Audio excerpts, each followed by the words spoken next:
Alhamdulillahi wa kafa wassalatu wassalamu ala rasulillahil mustafa wa ala alihi wa ashabihi wa man iktafa. Ashhadu an la ilaha illallah wahdahu la syarika lah wa ashhadu anna Muhammadan abduhu wa rasuluhu la nabiyya ba'dah. Qala Allah ta'ala fil Qur'anil azim, ya ayyuhalladzina amanu taqullaha haqqa tuqatih wa la tamutunna illa wa antum muslimun. Amma ba'du, fa inna asdaqal hadithi kitabullah wa khairul huda huda Muhammadin sallallahu alaihi wasallam wa syarrul umuri muhdatsatuha fa inna kulla muhdatsatin bid'ah wa kulla bid'atin dhalalah wa kulla dhalalatin finnar. Hadirin jamaah salat Jumat yang Allah muliakan, kami awali khutbah pada hari ini dengan menyampaikan nasihat ketakwaan bagi diri kami pribadi dan bagi jamaah sekalian. Marilah kita meningkatkan ketakwaan kita kepada Allah Ta'ala dengan berusaha untuk mengerjakan apa-apa yang Allah perintahkan, berusaha untuk menjauhi apa-apa yang Allah larang, supaya di dunia dan di akhirat kita mendapatkan kebahagiaan.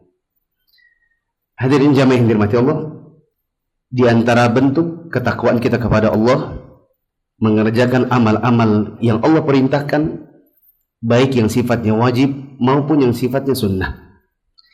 Di antara yang Allah Subhanahu wa ta'ala sunnahkan untuk kita lakukan berupa amal saleh adalah menghidupkan 10 hari yang pertama di bulan Zulhijjah dengan amal-amal ibadah. Ini yang insya Allah akan kami sampaikan pada khutbah hari ini, karena kalau di Saudi hari ini sudah masuk tanggal 1 Zulhijjah.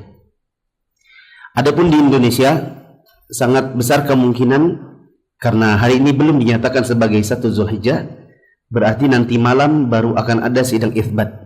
Bila di Saudi sudah tanggal 1 Zulhijjah, maka sangat besar kemungkinan nanti malam kita sudah mulai masuk dalam tanggal 1 Zulhijjah. Pada kesempatan Jumat hari ini, kami ingin menyampaikan beberapa amal yang mungkin bisa kita kerjakan dalam 10 hari yang pertama di bulan Zulhijjah di tahun ini. Jemaah yang dirahmati Allah, Nabi SAW mengatakan, ma min ayyamin al-amalu salih ahabbu ila Allah fihinna min hadhihi al-ayyam, yani al-ashr min dhil hijjah. Qalu wala jihadu fi sabilillah ya Rasulullah? Qal wala jihadu fi sabilillah illa rajulan kharaja bi nafsihi wa malihi thumma lam yarji' min dhalika bi syai'.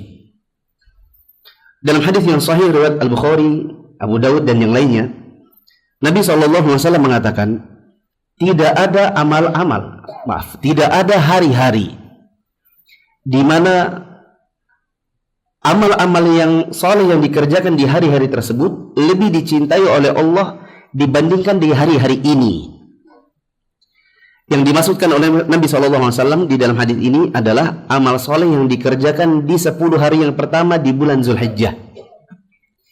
Berarti dengan kata yang lain, tidak ada amalan yang di sisi Allah lebih dicintai oleh Allah melebihi amalan-amalan yang dikerjakan di 10 hari yang pertama di bulan Zulhijjah. Kemudian ada yang bertanya kepada Rasulullah, ya Rasulullah, bagaimana dengan jihad fisabilillah? Apakah jihad juga sama? Artinya jihad ini pun terkalahkan oleh amal-amal yang dikerjakan di 10 hari pertama di bulan Zulhijjah? Maka Nabi SAW mengatakan, iya, termasuk berperang, berjihad di jalan Allah pun kalah, kecuali untuk orang yang berjihad di jalan Allah, dia keluar dari rumahnya dengan membawa dirinya, jiwanya, dan hartanya, lalu kemudian dia tidak kembali dengan sesuatu apapun. Hanya jihad yang seperti ini saja yang bisa mengalahkan amal-amal yang soleh di 10 hari yang pertama di bulan Zulhijjah. Jamaah yang dirahmati Allah, di antara ulama kita seperti Al-Imam Ibnu Rajab Al-Hambali mengatakan, amal-amal yang dikerjakan di 10 hari yang pertama di bulan Zulhijjah itu lebih dicintai oleh Allah daripada amal yang selain di hari-hari yang selainnya, dikarenakan di 10 hari yang pertama di bulan Zulhijjah terkumpul berbagai macam amalan. Haji, umroh, salat Idul Adha, puasa, yakni puasa Arafah dan puasa tanggal 1 sampai 9. Kemudian juga berkurban, bersedekah dan yang lain-lain yang insya Allah akan saya sebutkan pada khutbah ini. Dikarenakan hari-hari yang 10 hari Dikarenakan 10 hari yang pertama di bulan Zulhijjah ini terkumpul berbagai macam amalan yang bisa dikerjakan, maka inilah yang menunjukkan bahwa hari-hari yang 10 ini adalah hari-hari yang terbaik di sisi Allah untuk kita isi dengan amal-amalan saleh. Jamaah yang dirahmati Allah, sekarang pertanyaannya, amal-amal apa saja yang bisa kita kerjakan di 10 hari yang pertama mulai dari nanti malam? Yang pertama, tentunya haji. Dan mungkin haji ini tidak mudah untuk semua orang. Allah mudahkan bagi yang Allah mudahkan, dan mungkin butuh keseriusan untuk kita bisa melangkah ke arah sana bagi yang belum pernah menjalankan. Jamaah yang dirahmati Allah, kata Nabi SAW, wal hajjul mabrur laisa lahu jazaa'un ila jannah. Bagi orang-orang yang mengerjakan ibadah haji dan hajinya mabrur di sisi Allah, tidak ada balasan untuk mereka kecuali surga saja. Dan bila tidak ada balasan kecuali surga, maka itu sudah cukup. Karena segala yang kita kerjakan di dunia ini, muara akhirnya nanti hanya 2 kemungkinan. Dan tentu kita memilih kemungkinan yang pertama, yaitu masuk ke dalam surga. Maka kalau seandainya ada orang mengerjakan ibadah haji dan dia sudah mengerahkan seluruh jiwa dan hartanya, Allah tidak berikan apapun kecuali untuk dia surga saja, maka itu cukup. Adapun jamaah yang dirahmati Allah yang belum mendapatkan panggilan, maka yang pertama berdoa. Semoga di dalam kehidupan kita sehari-hari Allah mudahkan dan Allah bukakan pintu-pintu rezeki. Semoga akan ada pundi-pundi yang bisa kita tabung sedikit demi sedikit untuk kemudian Allah izinkan kita berangkat haji pada tahun-tahun yang akan datang. Yang kedua, tidak cukup hanya berdoa, tetapi juga berusaha untuk menuju ke arah sana. Mulai memilah-milih pengeluaran, mana yang hanya sekedar keinginan, mana yang betul-betul kebutuhan, mana yang sekedar gaya hidup saja. Tentu gaya hidup kalau perlu dibuang, bila belum bisa minimal dikurangi. Kemudian kita berusaha untuk menabung sedikit demi sedikit. Semoga Allah mudahkan ketika Allah melihat kita punya keseriusan. Kemudian jamaah yang dirahmati Allah, amal yang lainnya itu umrah. Adapun di tanggal 1 sampai 10 Zulhijjah, kalau di masa-masa sekarang tidak memungkinkan untuk kita berjalan ke sana hanya untuk umrah kemudian pulang lagi. Biasanya di musim-musim haji, pemerintah Arab Saudi sudah memberlakukan yang namanya antara tasrih dengan ta'syirah, yaitu visa. Tidak ada yang bisa masuk ke sana kecuali kalau mau kucing-kucingan dengan polisi, kecuali untuk orang-orang yang memang mereka memiliki atau mengantongi visa resmi. Dan visa resmi ini bisa didapatkan dengan seseorang mengikuti haji reguler yang kalau di Balikpapan waktu tunggunya kurang lebih 41 tahun, atau dia mengikuti haji plus yang rata-rata setelah mendaftar bisa berangkat ke sana kurang lebih 7 tahun, atau haji furoda yang haji ini dengan visa resmi, bukan visa ziarah, bukan visa kerja, yang dia bisa mendaftar di bulan Ramadan dan dia bisa berangkat di bulan Zulhijjah, tentu dengan biaya yang lebih tinggi. Jamaah yang dirahmati Allah, di antara amal yang lain yang bisa kita kerjakan, terutama untuk orang-orang yang tidak berangkat haji, yaitu menyisihkan uang untuk bisa berkurban. Dan berkurban ini termasuk di antara perintah Allah. Terlepas dari sebagian ulama mengatakan hukumnya fardu ain, sebagian lagi mengatakan hukumnya hanya sunnah saja, dan sebagian lagi mengatakan hukumnya fardu bagi yang punya kemampuan. Kata Nabi SAW, man kana lahu sa'atun walam yudhi fala yaqrabanna musallana. Barang siapa yang memiliki kemampuan, kelapangan rezeki untuk dia bisa berkurban, tapi dia tidak mau berkurban, maka jangan dekati tempat salat kami. Demikian kata Nabi SAW. Allah juga mengatakan fasolli li rabbika wanhar. Maka dirikan salat untuk Rabbmu dan berkurbanlah. Ini diantara perintah dari Allah Ta'ala yang sampai kepada kita melalui lisan Nabi SAW untuk kita bisa menyisihkan sedikit dari rezeki yang Allah berikan kepada kita untuk berkurban di tahun ini. Amal yang lain, bagi siapa yang sudah berniat berkurban, bahkan sudah beli hewan, berarti mulai nanti malam, karena nanti malam kira-kira sudah mulai masuk tanggal 1 Zulhijjah, tidak lagi diperbolehkan untuknya mencabuti rambut dan menggunting kukunya.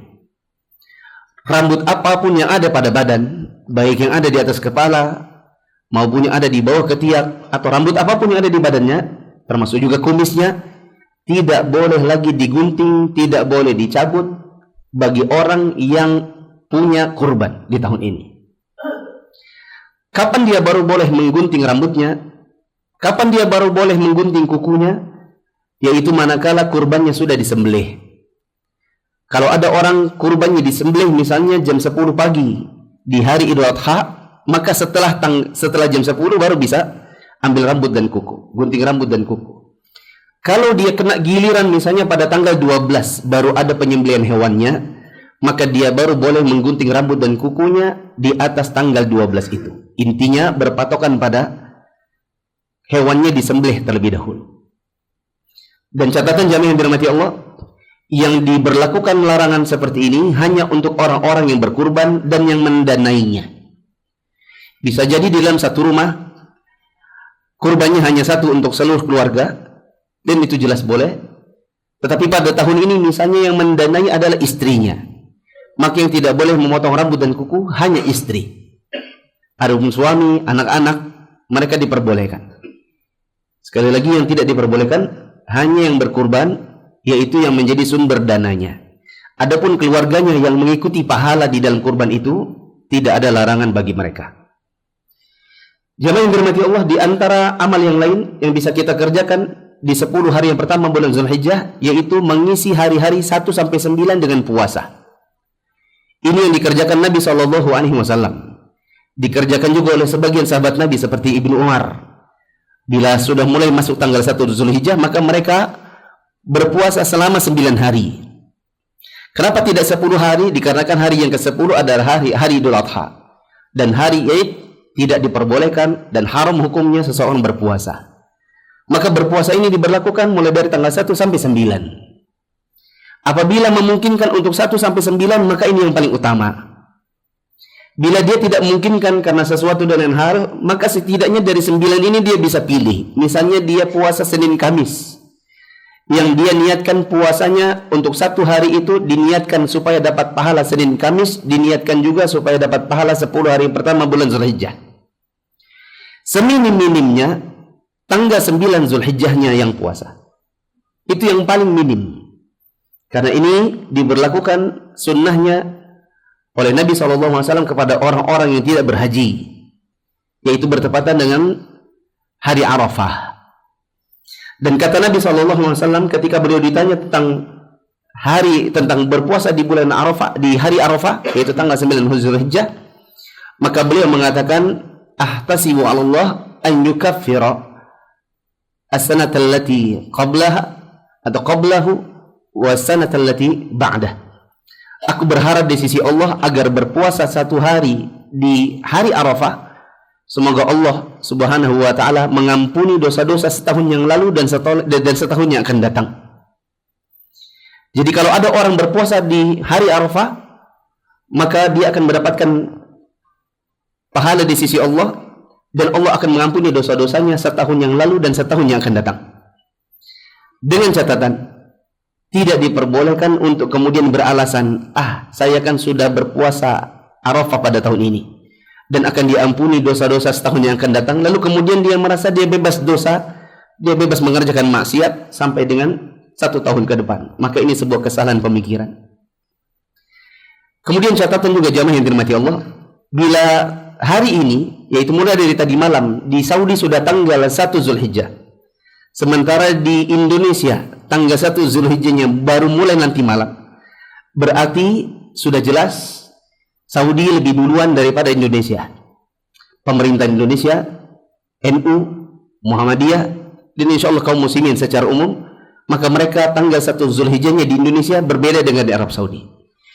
Kemudian nanti dipastikan akan mengundang perdebatan, akan mengundang pertanyaan, kalau kita mau puasa Arafahnya kapan? Karena 9 Zulhijjahnya di Saudi, dan itulah hari Arafah bagi orang-orang yang sedang haji, itu masih tanggal 8-nya orang Indonesia. Kalau tanggal 8 orang Indonesia, pertanyaannya kita puasanya kapan? Maka di sini memang ada perselisihan pendapat di kalangan para ulama. Sebagian ulama ada yang berpendapat puasa Arafah itu bertepatan dengan hari Arafah, yaitu kapan wukufnya. Sehingga kalau seandainya 9 Zulhijjahnya di Saudi, misalnya saja anggaplah hari Jumat, ternyata di Indonesia masih hari Kamis, itu hari Jumat itu masih tanggal 8, maka puasanya adalah mengikuti wukuf. Sebagian ulama juga berpendapat puasa 9 Zulhijjah itu bukan hari Arafahnya. Maaf, yang saya maksud bukan karena wukufnya, akan tetapi karena tanggal 9-nya. Maka bila di satu negeri 9 Zulhijjahnya adalah setelah wukuf, maka mereka baru berpuasa pada tanggal 9-nya. Berarti kalau seandainya, anggap saja di Saudi wukufnya misalnya hari Jumat, berarti menurut pendapat yang kedua kita baru puasanya hari Sabtu. Pendapat yang lebih aman, pendapat yang ketiga, yaitu puasa saja dua-duanya, supaya dapat di sisi Allah keutamaan puasa 2 hari. Karena paling tidak puasa di 10 hari yang pertama bulan Zulhijjah itu kan 9. Kalau kita puasa di Indonesia tanggal 8, tanggal 9, pasti dari satu dari kedua hari ini dipastikan dapat keutamaan puasa Arafah. Daripada sekedar memilih, dan selama masih bisa kompromi, ya, ini ada kaidah fikih yang berbunyi al-jama' awla minat tarjih, kompromi dalam dalil itu lebih utama daripada memilih. Maka sebaiknya puasa saja tanggal 8 Zulhijjah di Indonesia, yang itu bertepatan dengan hari orang wukuf di Arafah, dan puasa lagi tanggal 9 di Indonesia supaya dapat keutamaan puasa tanggal 9 Zulhijjah. Aku qouli hadza wa astaghfirullah li wa lakum wa lisa'il mu'minin innahu huwal ghafurur rahim.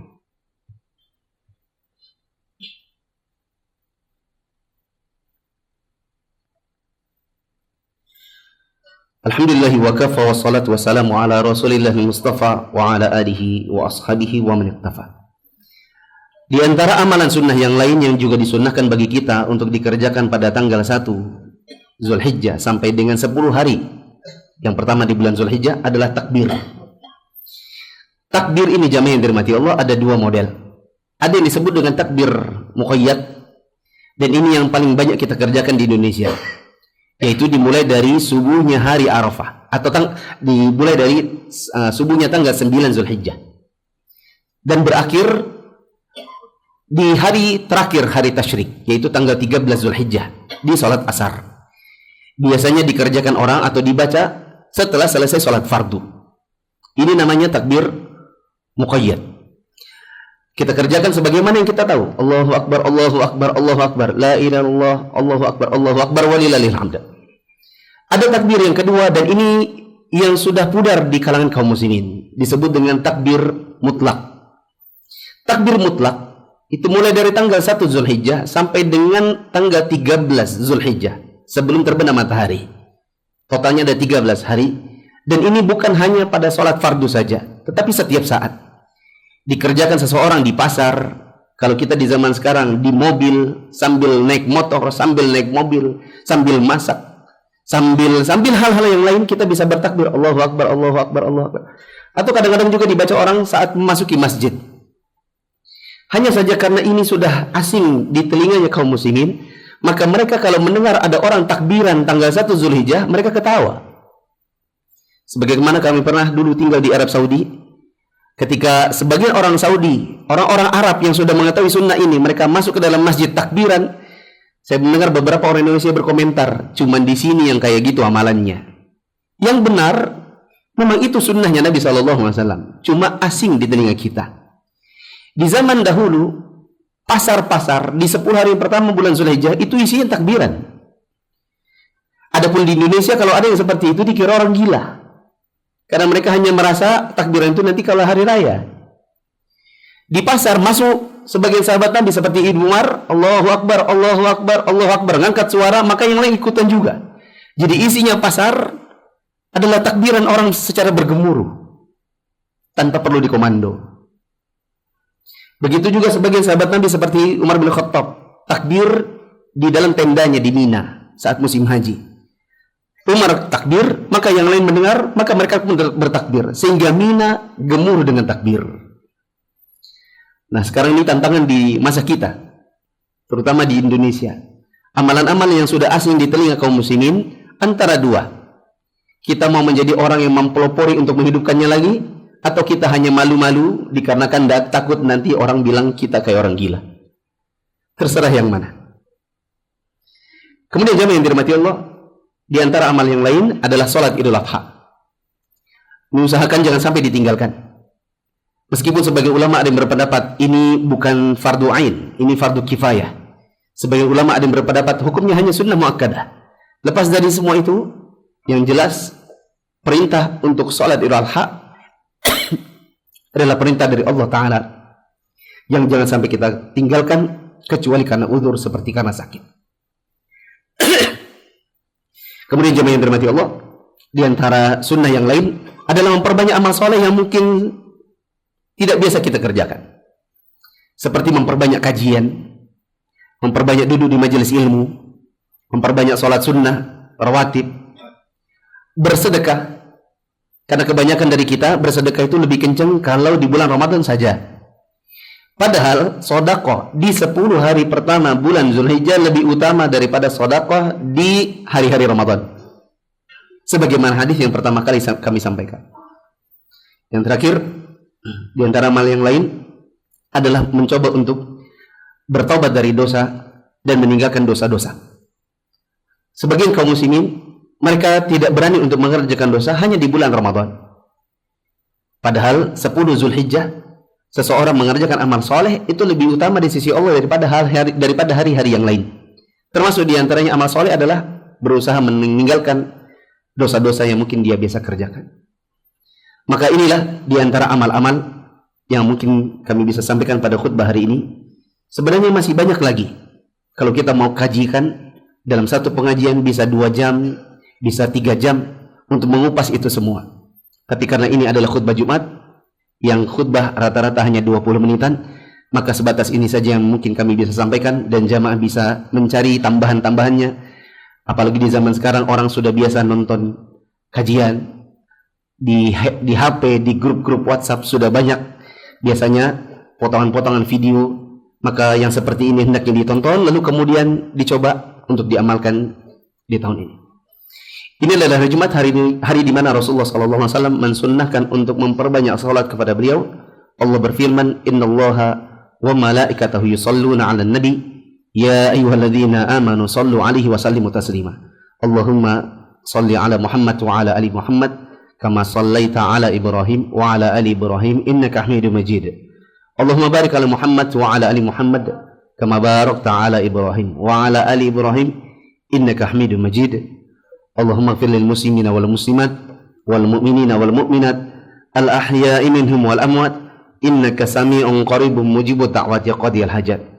Allahumma anfa'na bima 'allamtana wa 'allimna ma yanfa'una warzuqna ilma. Allahumma inna na'udzubika min 'ilmin la yanfa' wa min qalbin la yakhsha wa min nafsin la tashba' wa min da'watin la yustajabu laha. Rabbana atina fid dunya hasanah wa fil akhirati hasanah wa qina adzabannar. Walhamdulillahi rabbil alamin.